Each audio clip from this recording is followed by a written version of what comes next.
د نن ورځې لنډ مهم او تازه خبرونه. سلام، ستړي مشئ، زموږ ژوند میډیا چینل ته بخیر راغلی.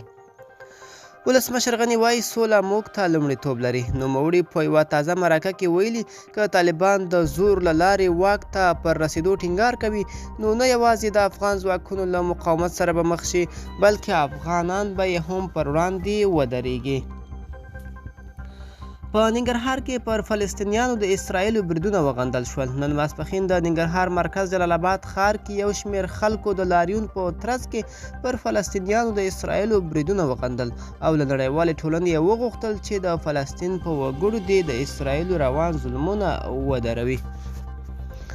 میدان وردګو جلریز ولسوالۍ کې د طالبانو پر وړاندې چاړیز عملیات دوام لري. د ملي دفاع وزارت وایي نن وروسته له غرمې 2 بجې هوایي قواو د میدان وردګو ولایت جلریز ولسوالۍ کې وسلوال طالبان په نښه کړل چې په پایله کې 10 طالبان وژل شوي او یو ټپي شوی دی. یاد وزارت وایي چې په دې عملیاتو کې د طالبانو یو موټر، یو موټرسایکل او یوه اندازه وسلې او مهمات هم له منځه وړل شوي دي، خو د بیرته نیولو په اړه یې معلومات نه دي ورکړي. پر تورخم د تګ راتګ بندیز موده نوره هم وغځول شوه. پر تورخم د تګ راتګ بندیزونه تر ناڅرګنده نیټې وغځول شول. پاکستاني چارواکو پر تورخم باندې محدودیتونه د مې له 5 تر 20 پلان کړی و. د تورخم انتظاري چارواکي وایي د کرونا وبا څار ملي ادارې ورته لارښوونه کړې چې هلته لګېدلي محدودیتونه پر ځای وساتي.